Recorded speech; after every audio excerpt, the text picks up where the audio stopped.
gawin ang aming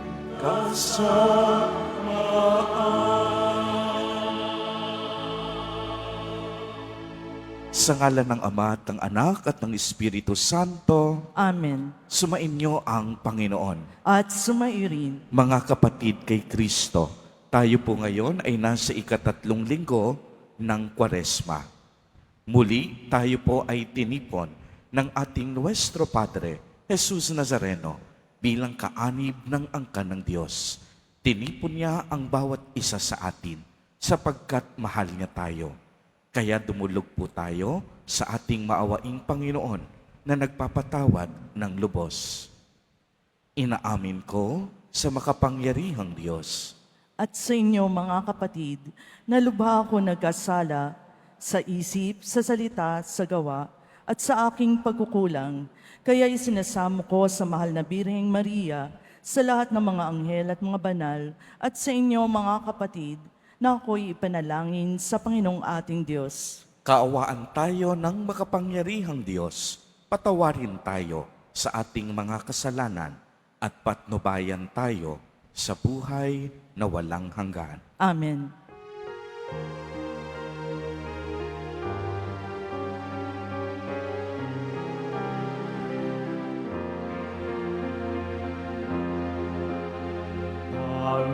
Panginoon, kawan mo kami.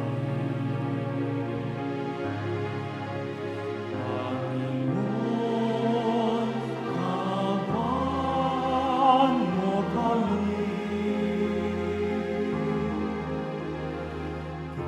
Kristo, kawan mo kami. Kristo, kawan mo kami. Panginoon, kawan mo kami. Panginoon, kawan mo kami.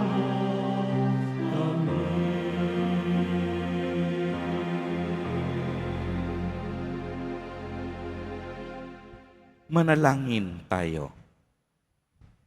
Ama naming makapangyarihan, ikaw ay maibigin at butihin sa tanan. Itinuturo mo na ang lunas sa kasalanan ay nasa kusang pagpapakasakit, pagdalangin at pagmamalasakit. Tunghayan mo ang aming pag-amin sa nagawang pagsuway upang sa pagpapatira pa ng aming budhi sa iyong harap, kami lagi mong maibangon dahil sa iyong pag-ibig na tapat. Sa pamamagitan ni Hesu Kristo, kasama ng Espiritu Santo, magpa sa walang hanggan. Magsipo muna ang lahat. Pagbasa mula sa aklat ng Exodo. Noong mga araw na iyon, si Moises ang nag-aalaga sa kawan ng biyanan niyang si Jethro. Minsan, itinaboy niya ang kawan pabagtas ng disyerto at nakarating siya sa Horeb, sa bundok ng Diyos. Doon, ang anghel ng Panginoon ay napakita sa kanya, parang ningas sa gitna ng isang mababang punong kahoy. Kitang-kita ni Moises na nagliliyab ito, ngunit hindi nasusunog.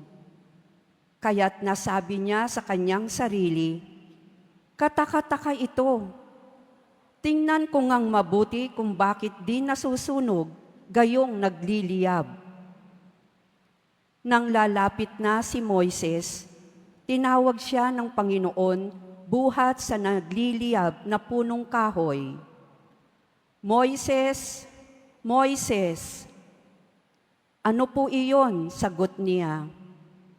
Sinabi ng Diyos, "Huwag kang lumapit.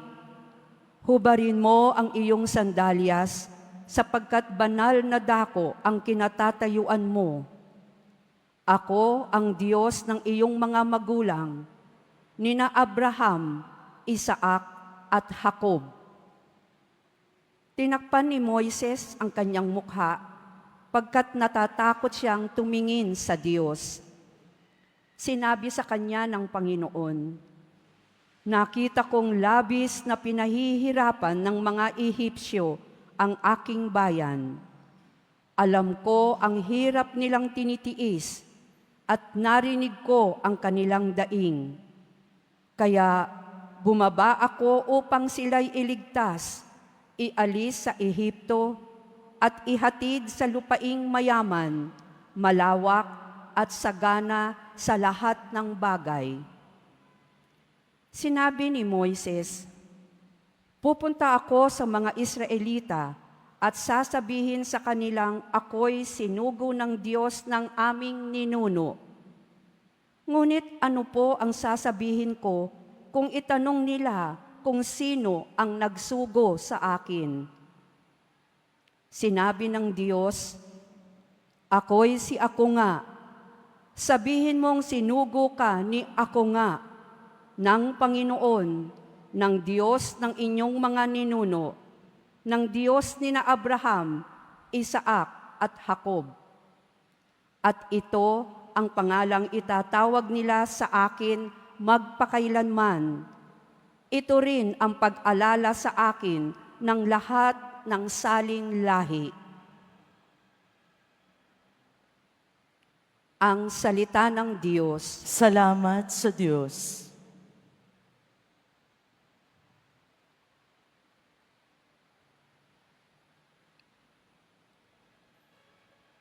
Ang ating mahabaging Diyos ay nagmamagandang loob. Ang ating mahabaging Diyos ay nagmamagandang loob. Panginooy papurihan, purihin mo kaluluwa. Ang pangalan niyang banal, purihin mo sa tuwina. Ikaw, aking kaluluwa, ang Diyos ay papurihan, at huwag mong lilimutin yaong kanyang kabutihan. Ang ating mahabaging Diyos ay nagmamagandang loob. Ang lahat kong kasalanay, siya ang nagpapatawad, at anumang aking sakit, ginagamot niyang lahat. Sa bingit na kamatayan, ako ay inililigtas, at pinagpapala ako sa pag-ibig niya't habag. Ang ating mahabaging Diyos ay nagmamagandang loob. Panginooy humahatol, ang gawad ay katarungan, natatamo ng inapi ang kanilang karapatan. Ang balangkas niya't utos kay Moises ibinili, ang kahangahangang gaway na saksihan ng Israel. Ang ating mahabaging Diyos ay nagmamagandang loob. Kay ganda ng kalooban, mahabagin itong Diyos. Kung magalit ay banayad, kung umibig na may lubos. Ang agwat ng lupa't langit, sukatin may hindi kaya. Gayon ang pag-ibig ng Diyos sa may takot sa Kanya. Ang ating mahabaging Diyos ay nagmamagandang loob.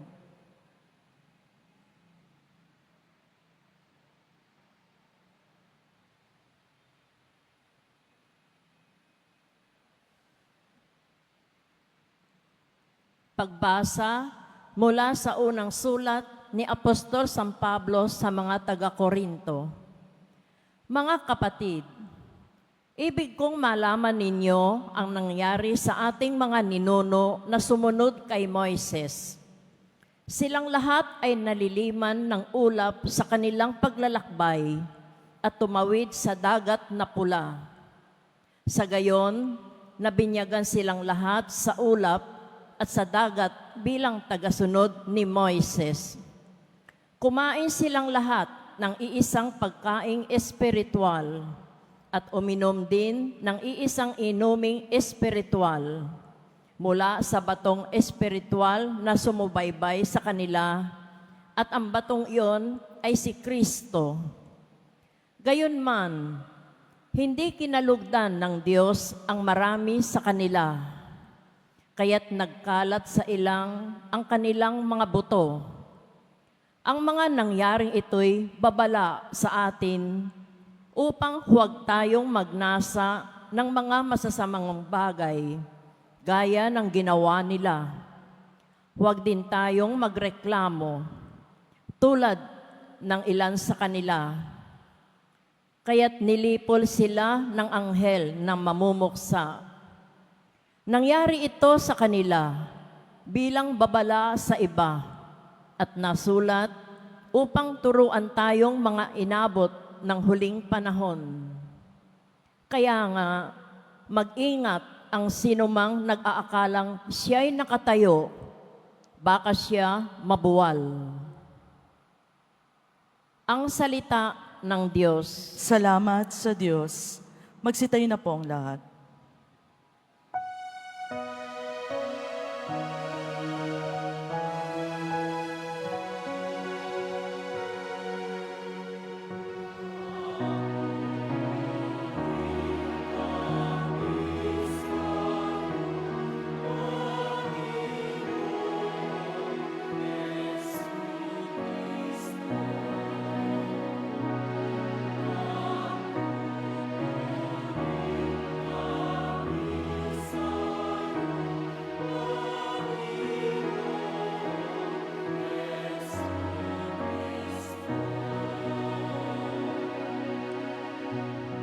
Sinabi ng kong mahal, kasalanan ay talikdan.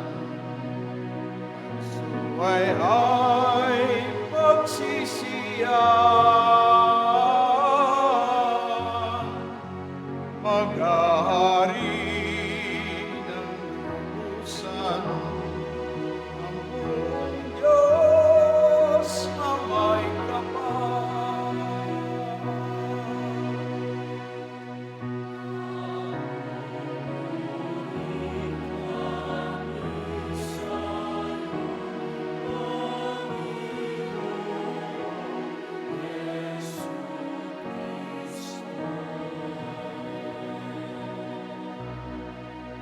Sumainyo ang Panginoon. At sumairin. Ang mabuting balita ng Panginoon ayon kay San Lucas. Papuri sa iyo, Panginoon. Dumating noon ang ilang tao at ibinalita kay Jesus na ipinapatay ni Pilato ang ilang Galileo, samantalang ang mga ito'y naghahandog sa Diyos. Sinabi niya sa kanila, akala ba ninyo higit na makasalanan ang mga Galileyong ito kaysa ibang mga taga-Galilea dahil sa gayon ang sinapit nila? Hindi. Ngunit sinasabi ko sa inyo, kapag hindi ninyo pinagsisihan at tinalikdan ang inyong kasalanan, mapapahamak din kayong lahat. At ang 18 namatay nang mabagsakan ng tore sa Siloe, sa akala ba ninyo'y higit silang makasalanan kaysa ibang naninirahan sa Jerusalem? Hindi. Ngunit sinasabi ko sa inyo, kapag hindi ninyo pinagsisihan at tinalikdan ang inyong mga kasalanan, mapapahamak din kayo. Sinabi sa kanila ni Jesus ang talinhagang ito, may isang tao na may puno ng igos sa kaniyang ubasan. Minsan, tinignan niya kung may bunga ito, ngunit wala siyang nakita. Kaya't sinabi niya sa tagapag-alaga ng ubasan, 3 taon na akong pumaparito at naghahanap ng bunga sa punong ito, ngunit wala akong makita. Putulin mo na, nakasisikip lang iyan. Ngunit sumagot ang tagapag-alaga, wag po muna nating putulin sa taong ito. Huhukayan ko ang palibot at lalagyan ng pataba. Kung mamunga po ito sa darating na taon, mabuti. Ngunit kung hindi, putulin na natin. Ang mabuting balita ng Panginoon. Pinupuri ka namin, Panginoong Jesucristo. Magsipo muna ang lahat. Ang ebanghelyo po natin sa araw na ito ay tungkol sa panawagan ng pagbabalik loob. Maliwanag pong narinig natin sa ebanghelyo, Dumating noon ang ilang mga tao at ibinalita kay Jesus Nazareno na ipinapatay ni Pilato ang ilang Galileo samantalang ito'y naghahandog sa Diyos. Kaya pinaalala ni Jesus, kapag hindi natin pinagsisihan at tinalikdan ang ating mga kasalanan, tayo ring lahat mapapahamak. Alam po ninyo, isa sa layunin kung bakit isinulat ang Ebanghelyo ay dahil sa panawagan ng pagbabalik loob. Ang manunulat ng Ebanghelyo, hindi lang sinulat ang buhay ni Jesus, kung hindi kaakibat ng pagsulat nila na ang kanilang Ebanghelyo ay maging daan at panawagan ng pagbabalik loob sa Diyos. Bilang mga tao, tayo po ay punong-puno ng mga pagkukulang at napakaraming kasalanan sa Diyos. Kaya nga dahil sa kasalanan, ang iba sa atin nanghihina, lupaypay, at yung iba sa atin nawawalan ng pag-asa. Dahil ang kasalanan ang humahadlang upang hindi natin matanggap ng buo ang mga grasya at pagpapala ng Diyos. Ang mga kasalanan ang hadlang upang matanggap natin ang katuparan at kaganapan ng ating buhay. Pero anong mabuting balita sa araw na ito?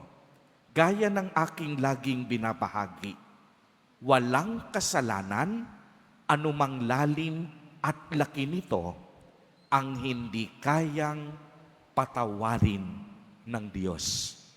Uulitin ko po, ito ang mabuting balita para sa araw na ito. Anumang lalim, anumang laki, anumang dilim ng iyong nakaraan dahil sa iyong pagkakasala, walang kasalanan ang hindi kayang patawarin ng Diyos. Ngunit dapat ang isang tao buong puso ang kaniyang pagsisisi. Kailangan buong puso ang ating pagpapakumbaba. Kinakailangan buong puso ang ating pagbabalik loob.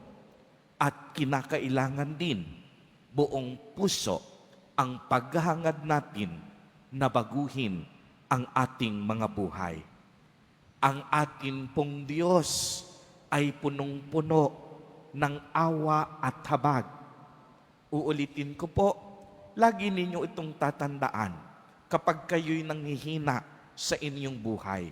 Sa mga pagkakataong punong-puno kayo ng pagkakamali at kasalanan, wag na wag ninyong kakalimutan na ang mahabaging Diyos natin ay punong-puno ng awa at kapatawaran.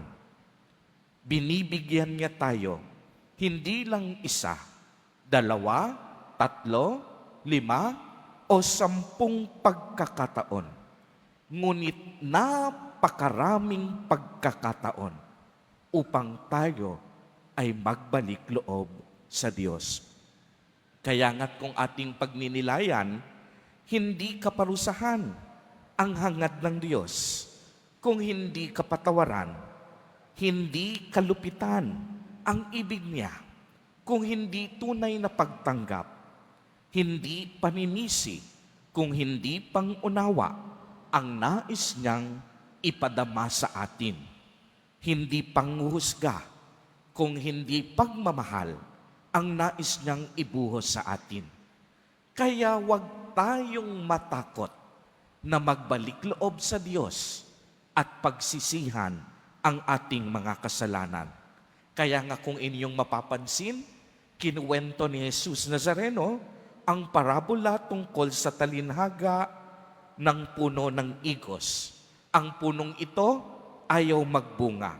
kaya't nais na putulin ng may-ari ang punong ito. Subalit ang naging tugon ng hardinero o tagapag-alaga, huwag mo nang putulin, kung hindi bigyan pa ng pagkakataon na makapamunga. At kung wala talagang bunga, ay saka na lang puputulin. Ang talinhagang ito ay katulad din sa kasaysayan ng ating kaligtasan. Ang Diyos Ama ang may-ari ng ubasan. Tayong lahat ay Kanyang nilikha. Kaya tayong lahat ang kinakatawan ng puno ng igos. Sa may-ari na kasalalay ang bawat nating pag-iral. Bilang Kanyang mga nilalang, inaasahan tayong mamunga habang tayo ay nabubuhay sa mundong ito. Ibig sabihin, umaasa ang Diyos na tayo ay gagawa at magtatanim ng mabubuting bagay habang tayo ay nabubuhay sa mundong ito. Nangangahulugang ang mga taong palagawa ng kasalanan at pinipili ang daan ng kasamaan ay ang mga punong hindi namumunga. Uulitin ko, sino ang tinutukoy dito ng mga punong hindi namumunga? Yan ang mga taong palagawa ng kasalanan at mas pinipili ang daan ng kasamaan. Kaya nga dahil sa kagandahang loob ni Jesus Nazareno, binibigyan tayo ng pagkakataon ng Diyos upang tayo ay mamunga. Anong ibig sabihin ng mamunga? Upang tayo ay gumawa ng mabuti at tama. Ang mamunga ay nangangahulugan din ng pagmamalasakit at pagmamahal gaya ng ipinadama sa atin ni Jesus Nazareno. Kaya nga napakaliwanag ang pahayag at paanyaya ni Jesus sa araw na ito. Pagsisihan natin ang ating mga kasalanan at magbago na tayo ng takbo ng ating buhay. Mga kapatid, hindi pa huli ang lahat. Binibigyan tayo ng Diyos, hindi lang ng isa, kung hindi maraming pagkakataon upang magbalik loob. At huwag nating aabusuhin ang pagkakataong ibinibigay ng Diyos dahil ang mga pagkakataong ito ay pagkakataon ng mga pagpapala at biyaya. Huwag nating ipagpaliban ang sandali na tayo'y magsisi at magbalik loob. Lagi nating aalalahanin, tahakin natin ang landas ng kabutihan at kabanalan. Sa ganitong paraan, tayo ay mamumunga at mananatili sa kaluwalhatian ng may kapal. Amen. Tumayo po ang lahat at ating ipahayag ang ating pananampalataya. Sumasampalataya ako Sa Diyos, amang makapangyarihan sa lahat, na may gawa ng langit at lupa, sumasampalataya ko kay Jesucristo, iisang anak ng Diyos, Panginoon nating lahat. Nagkatawang tao siya, lalang ng Espiritu Santo, ipinanganak ni Santa Mariang Birhen, pinagpakasakit ni Poncio Pilato, ipinako sa krus na matay ni libing, nanaog sa kinaroroonan ng mga yumao, nang may 3 araw na buhay na mag-uli, umakyat sa langit, naluluklok sa kanan ng Diyos amang makapangyarihan sa lahat. Doon magmumulang paririto at uhukom sa nabubuhay at nangamatay na tao. Sumasampalataya naman ako sa Diyos Espiritu Santo, sa banal na simbahang katolika, sa kasamahan ng mga banal, sa kapatawaran ng mga kasalanan, sa pagkabuhay na muli ng nangamatay na tao, at sa buhay na walang hanggan. Amen. Mapagpatawad naming Ama, batid mo ang aming mga kahinaan, kakulangan at mga pangangailangan.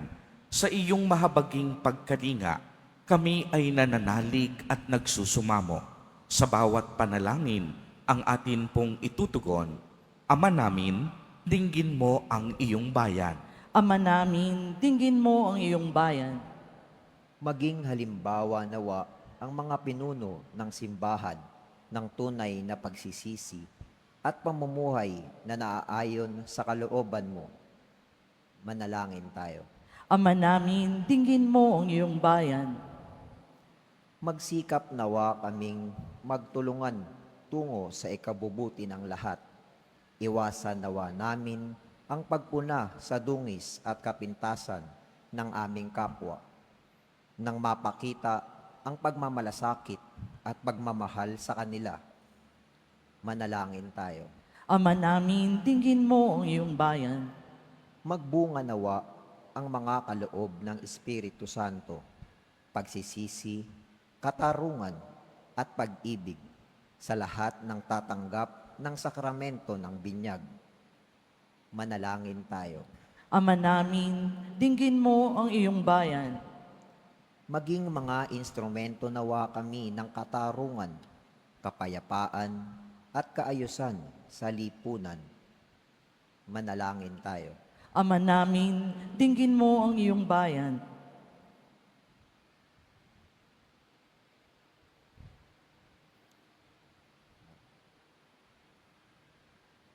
Sa ilang sandali ng katahimikan, atin ipanalangin ang iba pang mga pangangailangan ng ating pamayanan.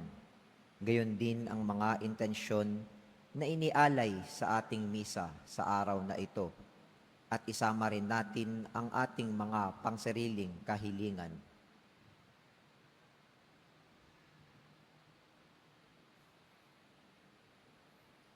Manalangin tayo.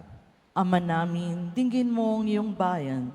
Isama po natin sa ating mga panalangin ang mga kapatid at kadiboto natin na nagdiriwang ng kanilang kaarawan sa araw na ito.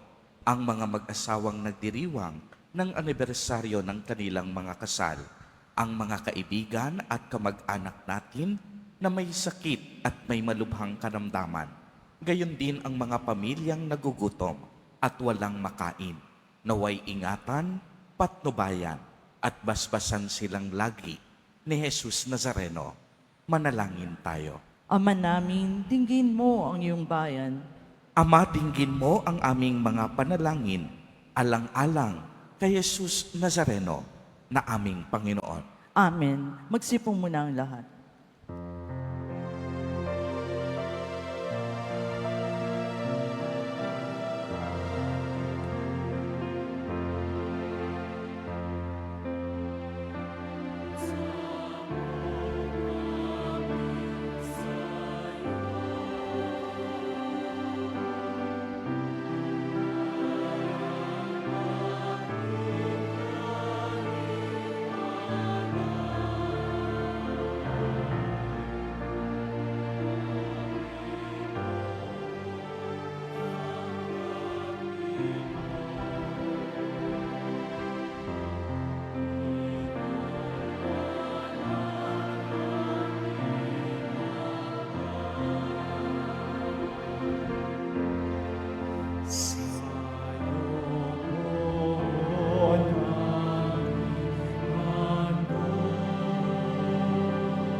Magsitayo na po ang lahat.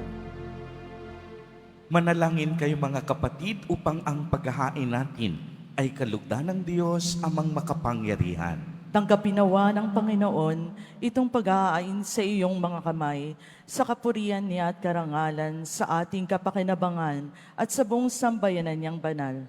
Ama naming lumikha, kalugdan mo ang aming paghahain upang ang mga kasalanan naming inihihingi ng kapatawaran sa iyo ay matutunan din naming ipatawad sa kapwa-tao sa pamamagitan ni Hesukristo kasama ng Espiritu Santo magpa sa walang hanggan. Amen. Sumainyo ang Panginoon. At sumayo rin, Itaas sa Diyos ang inyong puso at diwa. tinaas na namin sa Panginoon. Pasalamatan natin ang Panginoong ating Diyos. Marapat na siya ay pasalamatan. Ama naming makapangyarihan, tunay ngang marapat na ikaw ay aming pasalamatan sa pamamagitan ni Jesucristo na aming Panginoon. Ninarapat mong ang pagtitiis para sa naghihirap ay maging tagapaghiwatig ng pasasalamat na aming inihahain ngayon sa iyong hapag. Ang iyong anak ay ulirang tagapagbigay ng pagsasaluhan sa mga nagugutom at nauuhaw. Sa pagsunod namin sa giliw mong anak, ang pagkamaawain mo ay aming ginaganap upang ang pag-iimbot ay mapawing lahat sa aming pag-uugali at gawaing binabalak. Kaya kaisa ng mga anghel na nagsisiawit ng papuri sa iyo, nang walang humpay sa kalangitan, kami nagbubunyi sa iyong kadakilaan.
Magsilod po ang lahat. Ama naming banal, ikaw ang bukal ng tanang kabanalan. Kaya't sa pamamagitan ng iyong Espiritu, ay gawin mo pong banal ang mga kaloob na ito upang para sa amin ay maging katawan at dugo ng aming Panginoong Jesucristo. Bago niya pinagtiis ang kusang loob na maging handog, hinawakan niya ang tinapay, pinasalamatan kaniya, pinagati-hati niya iyon, iniabot sa kaniyang mga alagad at sinabi, "Tanggapin ninyong lahat ito at kanin. Ito ang aking katawan na ihahandog para sa inyo."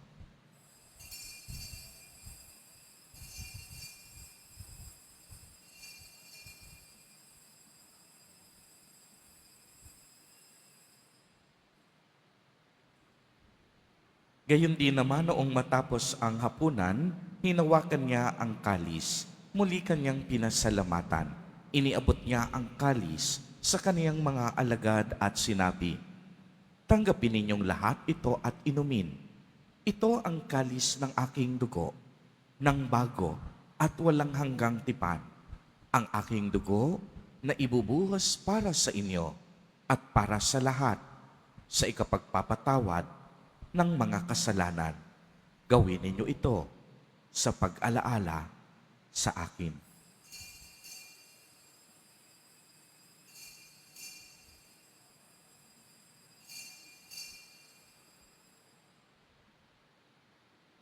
Magsitayo na po ang lahat. Ang misteryo ng pananampalataya.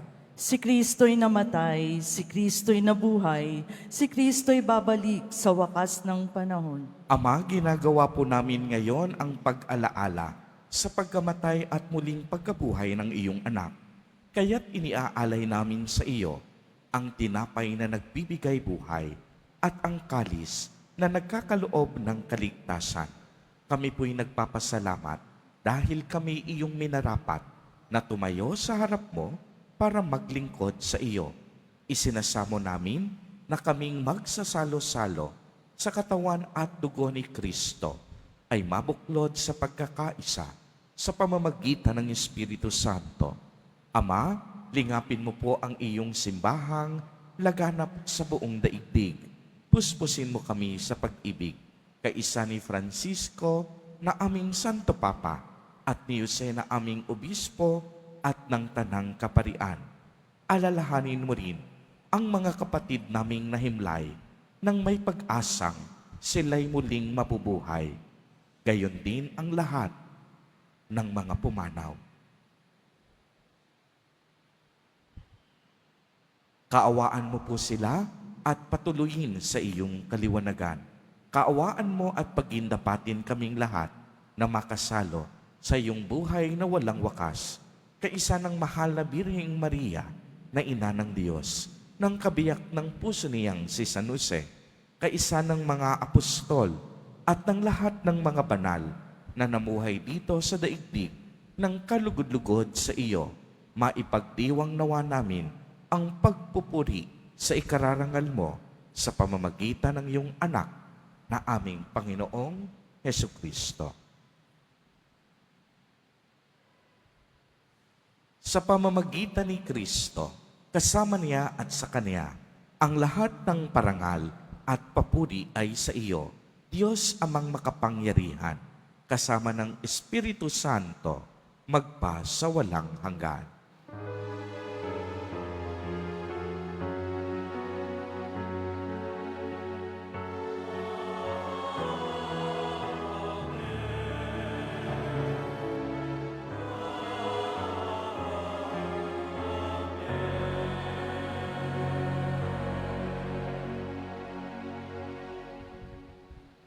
Sa tagubili ng mga nakagagaling na utos sa turo ni Jesus na Panginoon natin at Diyos, ipahayag po natin ng lakas loob.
Hinihiling po namin na kami iadya sa lahat ng masama, pagkalooban ng kapayapaan araw-araw, iligtas sa kasalanan at ilayo sa lahat ng kapahamakan, samantalang aming pinananabikan ang dakilang araw ng pagpapahayag ng tagapagligtas naming si Jesu Kristo. sapagkat iyo ang karian at ang kapangyarihan at ang kapurihan magpakailanman. Amen. Panginoong Kristo, sinabi mo sa iyong mga apostol, kapayapaan ang iniiwan ko sa inyo. Ang aking kapayapaan ang ibinibigay ko sa inyo. Tungayan mo ang aming pananampalataya at huwag ang aming mga pagkakasala. Pagkalooban mo po kami ng kapayapaan at pagkakaisa ayon sa iyong kalooban, kasama ng Espiritu Santo, magpa sa walang hanggan. Amen. Ang kapayapaan ng Panginoon ay laging sumainyo. At sumairin. Magbigayan po tayo ng kapayapaan sa isa't isa.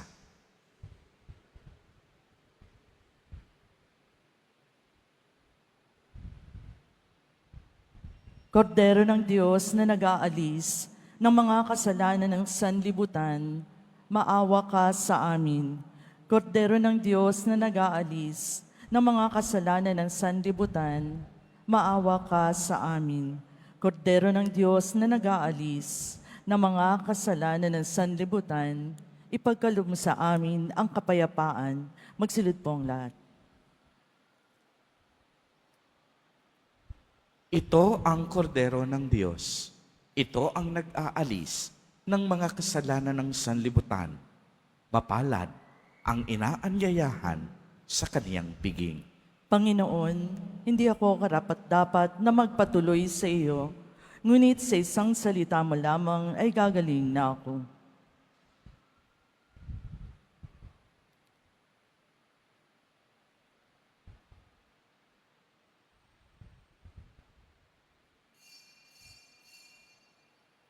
Para sa lahat ng tatanggap ng banal na komunyon, sasagot po tayo ng amen pagkasabi ng paryo ng lay minister ng katawan ni Kristo at isubo agad sa bibig bago umalis sa harapan ng paryo lay minister. Sumunod po tayo.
Announcement.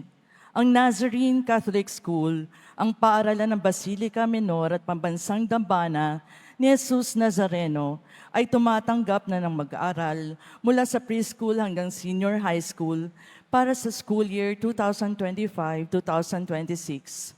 Sa mga mag-aaral na papasok para sa grade 1 at grade 7, ang paaralan po ay magbibigay ng libreng mga libro sa darating na pasukan. Mayroon din pong academic discount sa mga mag-aaral na kabilang sa top 10 na papasok ng grade 1 at grade 7. May matatanggap na 13,000 ESC subsidy ang mga grade 7 na patuloy na matatanggap hanggang sa sila ay makarating ng grade 10. Bukod pa po dito, ang lahat ng mga mag-aaral na papasok bilang grade 11 mula sa public school ay maaari pong mag-enroll ng libre at walang nang babayaran hanggang sa siya ay matapos ng senior high school.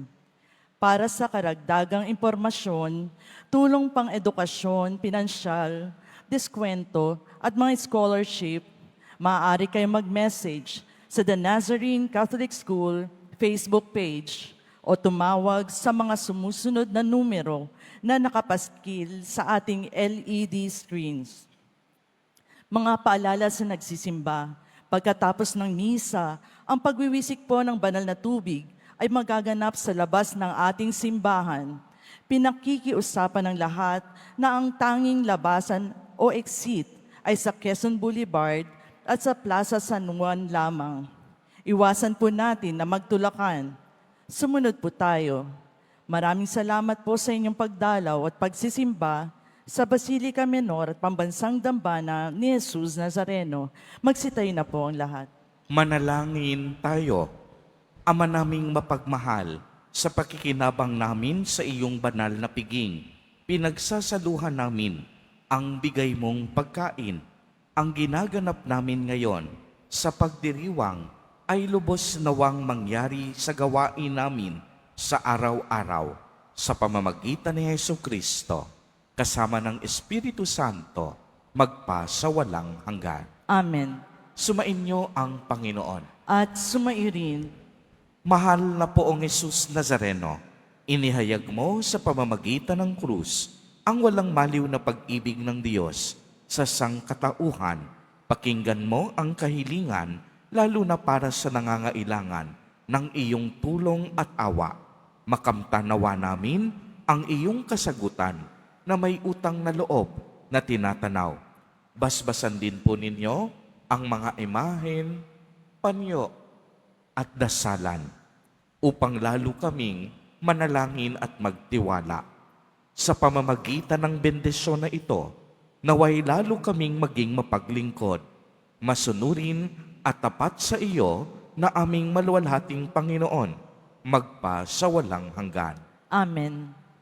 At pagpalain po kayong lahat at ang inyong buong pamilya ng makapangyarihang Diyos, Ama, Anak, at Espiritu Santo. Amen.